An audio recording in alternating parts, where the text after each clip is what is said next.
അനധികൃത സ്വത്ത് സമ്പാദനവുമായി ബന്ധപ്പെടുത്തിയും അല്ലാതെയുമൊക്കെ നിരവധി കേസുകളും പരാതികളുമാണ് ചീഫ് സെക്രട്ടറി ഈ ഡോക്ടർ ജയതിലകനെതിരെ വന്നിട്ടുള്ളത്. ഇപ്പോൾ ഈ മാസം 30-ാം തീയതി അദ്ദേഹം റിട്ടയർ ആവുകയാണ്. പിന്നെ അദ്ദേഹത്തിന് ചീഫ് സെക്രട്ടറി സ്ഥാനം കഴിയുകയാണ്. അടുത്ത ചീഫ് സെക്രട്ടറിയായി പാനലൊക്കെ ഇപ്പം ഈ ഗവൺമെൻറ് അന്വേഷിക്കും. അത് സ്വാഭാവികമായിട്ട് 3-4 ആളുകളുണ്ട്. രചന ഷാ, മനോഹർ ജോഷി, അതുപോലെ വിശ്വനാഥ് സിൻഹ, KR ജ്യോതിലാൽ IAS, അങ്ങനെ 3-4 പേരുണ്ട്. അതിൽ മനോജ് ജോഷി വരാൻ സാധ്യതയില്ല. അതുപോലെ തന്നെ ഈ രചന ഷായും ഡൽഹിയിലാണ്. 2 പേരും കേന്ദ്ര ഡെപ്യൂട്ടേഷനിലായിട്ട് വരാൻ സാധ്യതയില്ല. പിന്നെ വിശ്വനാഥ് സിൻഹയിൽ ചില പ്രശ്നങ്ങൾ കേസുകളായിട്ട് നിൽക്കുന്ന അദ്ദേഹം, പിന്നെ ജ്യോതിലാലിനാണ്, KR ജ്യോതിലാൽ IASന് സാധ്യത. അങ്ങനെ ചീഫ് സെക്രട്ടറി പദവി അങ്ങനെ പോകുന്നു.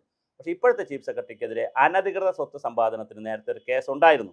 അത് പക്ഷേ തേഞ്ഞു മാഞ്ഞു പോയി. വീണ്ടും ആ പരാതിക്കാരൻ ഗൗരവമായി രംഗത്ത് വന്നിരിക്കുകയാണ്, പുതിയ കേസുമായി വന്നിരിക്കുകയാണ്. അപ്പോൾ ഈ ഗവൺമെൻറ് കഴിഞ്ഞ ഗവൺമെൻറ് LDF ഗവൺമെൻറ് കുറച്ച് പ്രൊട്ടക്റ്റ് ചെയ്ത് പോയതാണ്. അപ്പോൾ ഈ പരാതിക്കാരെ അവരവരെയൊക്കെ പ്രൊട്ടക്റ്റ് ചെയ്ത് പോകുന്നൊരു സമീപനം എടുത്തു. പക്ഷേ ആ സമീപനത്തിൽ നിന്ന് മാറി പുതിയ ഗവൺമെൻറ് വളരെ കൃത്യമായി പുതിയ ഗവൺമെൻറ് എന്ത് ചെയ്യുന്നു? ഇത് മാറ്റം വരുത്തുന്നു. നല്ല രസകരമായ രീതിയിലാണ് മാറ്റം വരുത്തുന്നത്. അപ്പോൾ എന്തായാലും കൊള്ളാം. നമുക്ക് കാത്തിരുന്ന് കാണാം, വിഷയങ്ങൾ കാത്തിരുന്ന് കാണേണ്ടതുണ്ട്. എന്തായാലും ഡോക്ടർ ജയതിലകനെതിരെ വലിയ ആരോപണമാണ്, ഗുരുതരമായ ആരോപണമാണ് ഇപ്പോൾ ഗവൺമെൻറ്റിൽ പരാതിയായി വീണ്ടും വരാൻ പോകുന്നത്. ഒരുപക്ഷെ ചീഫ് സെക്രട്ടറിയായി റിട്ടയർ ചെയ്താൽ, ഒരു സ്നേഹമുള്ള, മര്യാദയുള്ള, ക്ലീൻ ട്രാക്ക് റെക്കോർഡുള്ള ചീഫ് സെക്രട്ടറിമാരൊക്കെ, ട്രാക്ക് റെക്കോർഡുള്ളവരൊക്കെ ആണെങ്കിൽ വീണ്ടും പൊസിഷനുകൾക്ക് നോക്കാം. അല്ലെങ്കിൽ സ്വാധീനം വേണം. ഗവൺമെൻറ്റിന് അവിഹിതമായ കാര്യങ്ങൾ ചെയ്തു കൊടുത്ത് ഗവൺമെൻറ്റിനെ സ്വാധീനിച്ച് ഗവൺമെൻറ്റിൻ്റെ ഗുഡ് ബുക്കിൽ കയറി നിന്നാലും കിട്ടും. അങ്ങനെയും പലർക്കും കിട്ടുന്നു. അല്ലാതെ ഈ റിട്ടയർ ആയതിനു ശേഷം കിട്ടുന്ന എല്ലാ പോസ്റ്റുകളും മെറിറ്റിൻ്റെ ബേസിലൊന്നുമല്ല. മെറിറ്റ് ഇല്ലാതെ ഒരുപാട് പേർക്ക് പോസ്റ്റ് കിട്ടാറുണ്ട്, നമ്മൾ കാണുന്നതാണ്.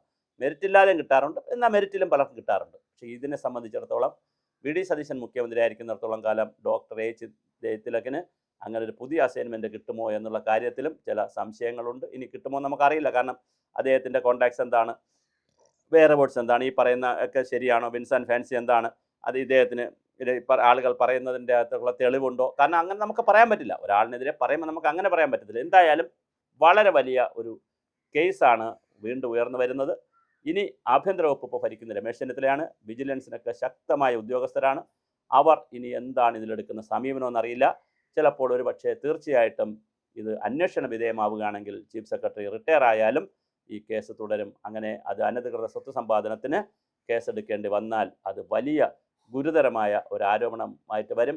ഇദ്ദേഹം മുട്ടൽ മരമുറി കേസുമായിട്ടൊക്കെ ബന്ധപ്പെടുത്തി ഇദ്ദേഹത്തിൻ്റെ പേര് റവന്യൂ സെക്രട്ടറി ആയിരുന്നപ്പോൾ കേട്ടിരുന്നു. അപ്പോൾ വളരെ വലിയ ആരോപണമാണ് ഡോക്ടർ ജയതിലകനെതിരെ ഉള്ളത്.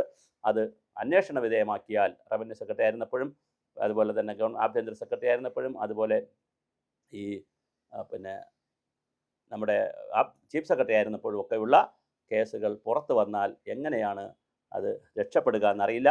എന്തായാലും പുതിയ കേസ് വരാനുള്ള സാധ്യതയാണ് ഇപ്പോൾ കാണുന്നത്. പരാതിക്കാരൻ വീണ്ടും ഈ ഗവൺമെൻറ്റിൽ മുഖ്യമന്ത്രിക്കും ആഭ്യന്തരമന്ത്രിക്കും പരാതി കൊടുത്തിരിക്കുകയാണ്. അത് കോടതിയിലും പോകാനുള്ള സാധ്യതയുണ്ട്. അപ്പോൾ റിട്ടയർ ആയാലും കുരുക്കുകൾ മുറുകുന്ന രീതിയിലാണ് ജയതിലകൻ്റെ കാര്യത്തിൽ സംഭവ വികാസങ്ങൾ വന്നുകൊണ്ടിരിക്കുന്നത്.